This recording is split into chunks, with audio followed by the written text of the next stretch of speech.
Hi friends, ಎಲ್ಲರೂ ಹೇಗಿದ್ದೀರಾ? Welcome back to Suji Vishnu logs. ಈ ವಿಡಿಯೋ ಬಂದುಬಿಟ್ಟು ಶನಿವಾರ ಬೆಳಗ್ಗೆ ಲಾಗ್ ಆಗಿರುತ್ತೆ. ಬೆಳಗ್ಗೆ ಬಂದುಬಿಟ್ಟು ಬ್ರೇಕ್ಫಾಸ್ಟು ಲಂಚ್ಗೆ ಪ್ರಿಪ್ರೇಷನ್ ಮಾಡ್ಕೊತಾ ಇದ್ದೀನಿ. ಇವತ್ತು ಬಂದುಬಿಟ್ಟು ಪೂರಿ ಮತ್ತು ಚಪಾತಿ ಮಾಡೋಣ ಅಂತ ಹೇಳ್ಬಿಟ್ಟು, ಅದಕ್ಕೆ ಕಾಂಬಿನೇಷನ್ ಸಾಗು ಮಾಡೋಣ ಅಂದ್ಬಿಟ್ಟು ಅದಕ್ಕೆ ಏನೇನು ಬೇಕೋ ತರಕಾರಿಗಳನ್ನೆಲ್ಲ ಹೆಚ್ಕೊತಾ ಇದ್ದೀನಿ. ಈ ವಿಡಿಯೋ ಎಲ್ಲಿ ಸ್ಕಿಪ್ ಮಾಡ್ದಿರಾ ಪೂರ್ತಿಯಾಗಿ ನೋಡಿ. ಇನ್ ಕೇಸ್ ನಿಮ್ಗೇನಾದ್ರು ಈ ವಿಡಿಯೋ ಇಷ್ಟ ಆಯ್ತಂದರೆ ಪ್ಲೀಸ್ ಒಂದು ಲೈಕ್ ಮಾಡಿ ಕಮೆಂಟಲ್ಲಿ ತಿಳಿಸಿ. ಹಾಗೆ ನನ್ನ ಚಾನಲ್ನ ಯಾರೆಲ್ಲ ಹೊಸ್ದಾಗಿ ನೋಡ್ತಾ ಇದ್ದೀರಾ ಪ್ಲೀಸ್ ಸಬ್ಸ್ಕ್ರೈಬ್ ಮಾಡಿಕೊಂಡು ನೋಡಿ. ಇನ್ನು ಪೂರಿಗೆ ಚಪಾತಿಗೆ ಕಾಂಬಿನೇಷನ್ ಆಗಿ ಸಾಗು ಚೆನ್ನಾಗಿರುತ್ತೆ ಅಂತ ಹೇಳ್ಬಿಟ್ಟು ತರಕಾರಿನೆಲ್ಲ ಕಟ್ ಮಾಡಿ ಇಟ್ಕೊಂಡೆ. ಕ್ಯಾರೆಟು, ಬೀನ್ಸು, ಆಲೂಗಡ್ಡೆ, ಈರುಳ್ಳಿ, ಟೊಮಟೊನೆಲ್ಲ ಕಟ್ ಮಾಡಿ ಎತ್ತಿಟ್ಕೊತಾ ಇದ್ದೀನಿ. ಈಗ ಸ್ಟವ್ ಮೇಲೆ ಒಂದು ಕುಕ್ಕರ್ ಇಟ್ಕೊಂಡು ಈಸಿಯಾಗಿ ಕುಕ್ಕರಲ್ಲಿ ಯಾವ ಥರ ಮಾಡೋದಂತ ತೋರಿಸ್ತಾ ಇದ್ದೀನಿ. ಕಡಾಯಲ್ಲಿ ಮಾಡ್ಕೋಬೋದು, ಇದು ಕುಕ್ಕರಲ್ಲಿ ಮಾಡ್ಕೋಬೋದು. ಎಣ್ಣೆ 2 ಟೇಬಲ್ ಸ್ಪೂನ್ ಹಾಕಿ ಸ್ಪೈಸಸ್ ಎಲ್ಲ ಹಾಕ್ಬಿಟ್ಟು ಪಲಾವ್ ಎಲೆ, ಸೋಂಪು, ಚಕ್ಕೆ, ಏಲಕ್ಕಿ ಹಾಕಿ ಫ್ರೈ ಆದಮೇಲೆ 2 ಈರುಳ್ಳಿನ ಸಣ್ಣದಾಗಿ ಕಟ್ ಮಾಡಿರೋ ಈರುಳ್ಳಿ ಹಾಕಿ, ಶುಂಠಿ ಬೆಳ್ಳುಳ್ಳಿ ಪೇಸ್ಟ್ 1 ಟೇಬಲ್ ಸ್ಪೂನು, 2 ಹಸಿಮೆಣ್ಸಿನ್ಕಾಯಿನ ಹಾಕಿ ಈರುಳ್ಳಿ ಎಲ್ಲ ಸ್ವಲ್ಪ ಫ್ರೈ ಆದಮೇಲೆ ಕಟ್ ಮಾಡಿರೋ ತರಕಾರಿನೂ ಸೇರಿಸಿ ಚೆನ್ನಾಗಿ ಫ್ರೈ ಆದಮೇಲೆ ಇವಾಗ ಕಟ್ ಮಾಡಿರೋ ಒಂದು ಟೊಮಟೊನೂ ಸೇರಿಸ್ಕೊಂಡು ಸ್ವಲ್ಪ ಅರಿಶಿನ ಪುಡಿ ಹಾಕಿ ಟೊಮಟೊ ಎಲ್ಲ ಸಾಫ್ಟಾಗಿ ತರಕಾರಿ ಎಲ್ಲ ಎಣ್ಣೆ ಬಿಟ್ಕೋಬೇಕು ಅಲ್ಲಿವರೆಗೂ ಫ್ರೈ ಮಾಡಿಕೊಂಡು ಇವಾಗ ಇದಕ್ಕೊಂದು ಮಸಾಲೆ ರೆಡಿ ಮಾಡ್ತಾಯಿದ್ದೀನಿ. ಇದಕ್ಕೆ ಗೋಡಂಬಿ ಒಂದು 5, ಅರ್ಧ ಕಪ್ ಆಗೋಷ್ಟು ತೆಂಗಿನಕಾಯಿ, 2 ಟೇಬಲ್ ಸ್ಪೂನ್ ಕಡಲೆಪಪ್ಪು, 1 ಟೇಬಲ್ ಸ್ಪೂನ್ ಗಸಗಸೆ ಹಾಕಿ ನುಣ್ಣಗೆ ರುಬ್ಕೋಬೇಕು. ಇವಾಗ ತರಕಾರಿ ಎಲ್ಲ ಫ್ರೈ ಆಗಿದೆಯಲ್ಲ, ಧನಿಯಾ ಪುಡಿ ಒಂದು ಅರ್ಧ ಸ್ಪೂನು, ಖಾರದ ಪುಡಿ ಒಂದು ಅರ್ಧ ಸ್ಪೂನು, ಗರಂ ಮಸಾಲ ಒಂದು ಅರ್ಧ ಸ್ಪೂನ್ ಹಾಕಿ ಚೆನ್ನಾಗಿ ಫ್ರೈ ಮಾಡಿಕೊಂಡು ಇವಾಗ ರುಬ್ಬಿರೋ ಮಸಾಲೆನೂ ಸೇರಿಸ್ಕೊಂಡು ನೀರು ಎಷ್ಟು ಬೇಕೋ ಅಷ್ಟು ಸೇರಿಸ್ಕೊಂಡು ರುಚಿಗೆ ಎಷ್ಟು ಬೇಕೋ ಅಷ್ಟು ಉಪ್ಪು ಹಾಕಿ ಒಂದು 3 ವಿಸಿಲ್ ಬೇಯಿಸ್ಕೊಂಡ್ರೆ ರೆಡಿ ಆಯಿತು. ತುಂಬಾ ಟೇಸ್ಟಾಗಿರುತ್ತೆ. ಚಪಾತಿಗೆ, ಪೂರಿಗೆ, ದೋಸೆಗೆ, ಇಡ್ಲಿಗೆ ಎಲ್ಲ ಪರೋಟಾಗೆಲ್ಲ ತುಂಬಾ ಟೇಸ್ಟಾಗಿರುತ್ತೆ ಅಂತಲೇ ಹೇಳ್ಬೋದು. ಒಂದು 3 ವಿಸಿಲ್ ಬೇಯಿಸ್ಕೊಂಡ್ರೆ ರೆಡಿ ಆಯಿತು. ಇನ್ನು ಚಪಾತಿಗೆ ಬಂದುಬಿಟ್ಟು ಹಸಿಟ್ಟನ್ನ ನಾನು ಸಾಗು ಮಾಡೋದಕ್ಕಿಂತ ಮುಂಚೆನೇ ಕಲಸಿ ಇಟ್ಬಿಟ್ಟಿದ್ದೆ. ನಾವು ಯಾವಾಗಾದ್ರೂ ಚಪಾತಿ ಪೂರಿ ಮಾಡಬೇಕಾದ್ರೆ ಒಂದು ಅರ್ಧ ಗಂಟೆ ಮುಂಚೆನೇ ಕಲಸಿ ಇಟ್ಟರೆ ಅದು ಚೆನ್ನಾಗಿ ಬರುತ್ತೆ. ಪೂರಿ ಆಗಿರಲಿ ಚಪಾತಿ ಆಗಿರಲಿ ಚೆನ್ನಾಗಿ ಉಬ್ಬು ಬರುತ್ತೆ. ಇವಾಗ ಒಂದು ಟ್ರಿಕ್ ಹೇಳ್ತಾ ಇದ್ದೀನಿ ನೋಡಿ. ಚಪಾತಿ ತೀಡೋವಾಗ ಈ ಥರ 2 ಥರ ತೀಡ್ಕೊಂಬಿಟ್ಟು ಒಂದ್ರ ಮೇಲೆ ಒಂದು ಇಟ್ಟು ತೀಡಿ ನೋಡಿ, ತುಂಬಾ ಸಾಫ್ಟಾಗಿ ಬರುತ್ತೆ. ಚಪಾತಿ ಉಬ್ಬುತ್ತಲ್ವ, ಪೂರಿ ಥರ ಉಬ್ಬಿ ಬರುತ್ತೆ. ಈ ಟ್ರಿಕ್ನ ಒಂದು ಸರಿ ಫಾಲೋ ಮಾಡಿ ನೋಡಿ. ಈ ಥರ ಒಂದ್ರ ಮೇಲೆ ಒಂದು ಇಟ್ಟು ಅದನ್ನು ತೀಡ್ಬಿಟ್ಟು ಚಪಾತಿ ಮಾಡಿ ನೋಡಿ, ತುಂಬಾ ಸಾಫ್ಟಾಗಿ ಬರುತ್ತೆ. ಇವನ್ನೆಲ್ಲ ತೀಡಿ ಇಟ್ಕೊಂಬಿಟ್ಟೆ ಒಂದೇ ಸಾರಿ ಚಪಾತಿಗೆ, ಪೂರಿಗೆಲ್ಲ. ಬ್ರೇಕ್ಫಾಸ್ಟ್ಗೆ ಬಂದುಬಿಟ್ಟು ನಮ್ಮ ಹಸ್ಬೆಂಡ್ಗೆ ಬಂದು ಪೂರಿ ಅಂದರೆ ತುಂಬಾ ಇಷ್ಟ ಅವ್ರಿಗೆ. ಇನ್ನು ತಿಂಗಳಿಗೆ 1 ಸರಿ ಇಲ್ಲ 2 ಸರಿ ಅಷ್ಟೇ ನಾನು ಮಾಡಿಕೊಡ್ತೀನಿ. ಯಾವಾಗಾದ್ರೂ 1 ಸರಿ 2 ಸರಿ ಮಾಡಿ ತಿನ್ನೋದ್ರಿಂದ ಏನು ಪ್ರಾಬ್ಲಮ್ ಆಗೋಲ್ಲ. ಆಯಿಲಿ ಫುಡ್ಡು ಟೇಸ್ಟಾಗೂ ತಿನ್ಬೇಕು ಅನಿಸುತ್ತಲ್ವ. ಏನು ಮಾಡೋದು, ಮನೇಲೇ ನಾವು ಈ ಥರ ಒಳ್ಳೆ ಆಯಿಲಲ್ಲಿ ಮಾಡಿಕೊಡೋದ್ರಲ್ಲಿ ಏನು ತಪ್ಪೇನಿಲ್ಲ ಅನಿಸುತ್ತೆ. ಇನ್ನು ಪೂರಿ ಕೂಡ ಮಾಡ್ಕೊತಾ ಇದ್ದೀನಿ. ಪೂರಿ ಕೂಡ ನೋಡಿ ಎಷ್ಟು ಚೆನ್ನಾಗಿ ಉಬ್ಬಿ ಬರ್ತಾ ಇದೆ. ಚಪಾತಿ ಕೂಡ ಅಷ್ಟೇ ತುಂಬ ಚೆನ್ನಾಗಿ ಉಬ್ಬಿ ಬಂತು. ಇನ್ನು ಬ್ರೇಕ್ಫಾಸ್ಟ್ಗೆ ಬಂದು ಪೂರಿ, ಮಧ್ಯಾಹ್ನ ಲಂಚ್ ಬಾಕ್ಸ್ಗೆ ಬಂದು ಚಪಾತಿ ಮಾಡಿಕೊಟ್ಟೆ.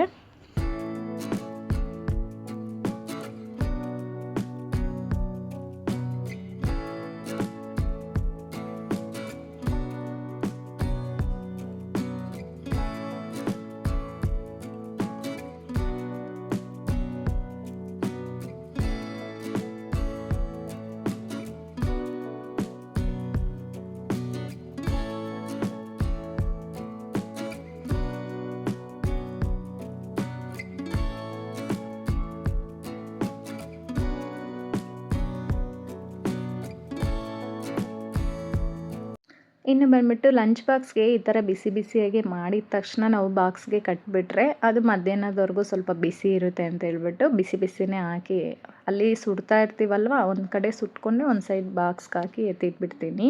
ಇನ್ನು ಸಾಗು ಕೂಡ ರೆಡಿಯಾಗಿತ್ತು. ಇವಾಗ ಬ್ರೇಕ್ಫಾಸ್ಟ್ಗೂ ಕೂಡ ಹಾಕ್ಕೊಡ್ತಾ ಇದ್ದೀನಿ.